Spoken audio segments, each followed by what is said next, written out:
Zachary, I have a conundrum. And that is? In a lot of Western economies, like unemployment's at this incredibly high levels, either historic highs or certainly highs over the last 2-3 years. However, we know, because of the world we operate in, we know that a lot of companies are struggling big time with recruiting, with finding talented people, the people they want for roles. What's going on? How can that be happening at the same time? I thought you were just going to tell me what a conundrum is, but you actually have one. Okay. It's KO. Well, I think what's changed is one of the things, virtual workforce. So today, I no longer have to worry that I've got the skills in a specific location.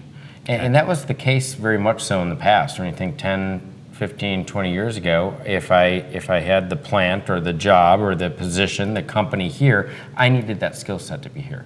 Now people can perform skills in virtual workplaces and get them back into the company. So that's a very different component that we didn't see years ago. That's definitely changed how we work and how we need to then hire.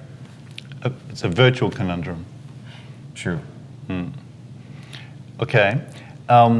There was some other big point we were going to talk about on this topic, and I can't remember it. I think that we were going to talk about that it's not just how we hire and how we recruit that needs to be different. But when we look at, let's take a step back, recruiting hasn't changed. Recruiting, we're matching a person to a position. We're still doing that today, but the difference is I think sometimes we get in our own way because we go, I need a temporary resource to do this for 8 weeks. So we go out and we look for, by definition, a temporary resource first, and then those skill sets that we need within that. Versus saying, you know what, I need someone to perform this function. Yep. I need someone with this expertise. And you know what, they may be a temporary employee, maybe it's a permanent employee, maybe it's someone in my organization today that can job share and move over for a period of time if it's a temporary need that I have. Is it a consultant? And instead of focusing on that and what's important, we get caught up in how are we going to classify that employee once they're here. And maybe that's not important, and I think it's not personally, and I think we'll see companies evolving to not define that as early on as they are today.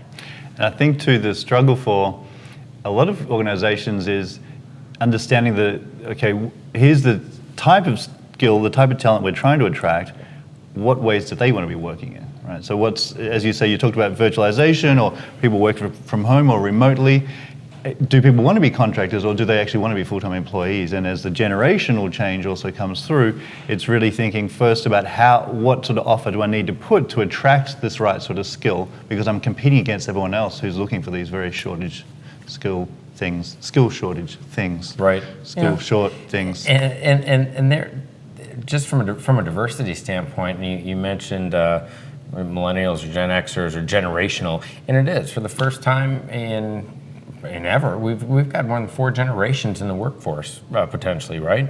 And that's a whole new component of how we're working, how we're hiring, how we're recruiting, because we want a diverse strategy to ensure that we're attracting and getting the attention of each of those different needs within those generations.